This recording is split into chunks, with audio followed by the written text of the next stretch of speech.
Hello, how are you doing today? I hope your day is going well. Today, I want to answer a couple questions regarding gabapentin or Neurontin. First, I want to explore whether gabapentin can be used with alcohol. It's frequently recommended that those taking gabapentin should not drink alcohol. This is because drugs that work on the nervous system could potentially suppress the nervous system and could cause trouble breathing or could cause somebody to pass out quicker or could cause somebody to fall and become disoriented. Things like lorazepam is another example, the benzodiazepines, and also opioids. So first I wanted to look at an article that looked at gabapentin and its interaction with alcohol.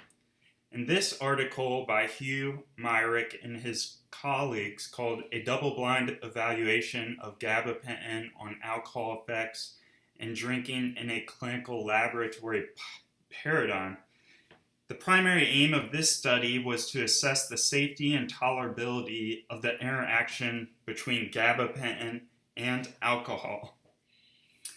And the too long didn't read version of it is the study found that gabapentin is safe if used in the conjunction with alcohol and consumption in alcoholic individuals. So gabapentin is safe when used with responsible drinking. This study gave between 600 milligrams a day to up to 1,200 milligrams a day of gabapentin to patients who on average drank 6 drinks a day. And they looked at them over the course of 7 days. And on the 7th day, the participants took their gabapentin dose, whether it was 300 to 400 milligrams in the morning. Most of these doses are given 3 times a day, but in this study, it could have been 600 milligrams twice a day as well. It varied between participants. But the participants took their regular morning dose of gabapentin, and then the study authors pretty much unveiled a curtain for the participants, and there was a bar behind the curtain. And they gave a drink to every participant that was strong enough to raise the participant's blood alcohol level to a level of 0.03. And the max a patient got was a blood alcohol level of 0.034. And what the researchers found was no difference in those who weren't on gabapentin to those who were on gabapentin in terms of extra and toxicity of alcohol while on the drug gabapentin. So from this study, it appears to be safe when combined with responsible drinking. So just not overindulge on alcohol when taking gabapentin for neuropathic pain or anxiety.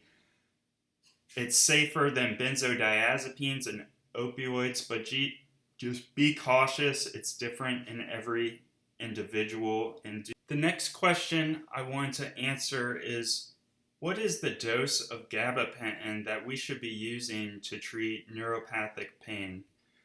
Well, this study by the Cochrane Database of Systematic Reviews by P.J. Whiffen and his colleagues, I hope I said that right, looked at the treatment of neuropathic pain mostly caused by postherpetic neuralgia or diabetic neuropathy. And they looked at over 37 studies that included over 5,914 participants out of the 37 studies. And most of the studies had doses of at least 1,200 milligrams or more daily in different neuropathic conditions. They found from this study that doses of 1,800 milligrams to 3,600 milligrams, usually this would be 600 milligrams 3 times a day to 1,200 milligrams 3 times a day, that it can provide good levels of pain relief to some people with post-herpetic neuralgia and peripheral diabetic neuropathy. Evidence for other types of neuropathic pain is very limited. Another study I looked at, which was also sort of a meta-analysis looking at the treatment of neuropathic pain by gabapentin, also came to the conclusion that a minimum effective dose for the greatest relief of neuropathic pain would be about 600 milligrams of gabapentin 3 times a day. In this article, they found that,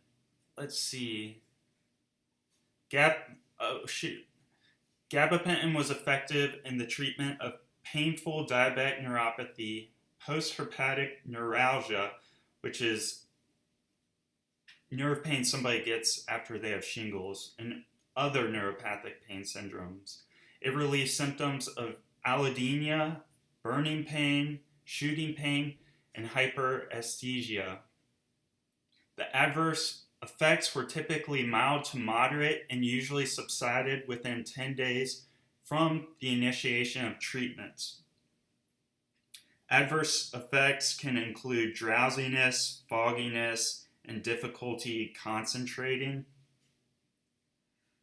So, a concern that we have when patients are being prescribed gabapentin is they're getting a subtherapeutic dose. Like someone may be receiving 100 milligrams 3 times a day for the treatment of post-herpetic neuralgia, which studies show is not a therapeutic dose. So to get the most relief, somebody should get a course of probably at least 600 milligrams TID. But always we recommend the lowest effective dose. So if somebody is happy with the relief they're getting from gabapentin, then that's fine. There's nothing else we have to do with treatment. Another concern with gabapentin is the potential for abuse. It's great for the treatments of neuropathic pain, but it can have psychoactive effects. They also use gabapentin for anxiety sometimes, and also it's recommended in some guidelines, first line for anxiety and bipolar disorder, along with Seroquel. So gabapentin abuse typically involves taking higher doses in a single administration. This could be on median a dose of 3,600 milligrams, which is 3 times the maximum single dose of 1,200 milligrams.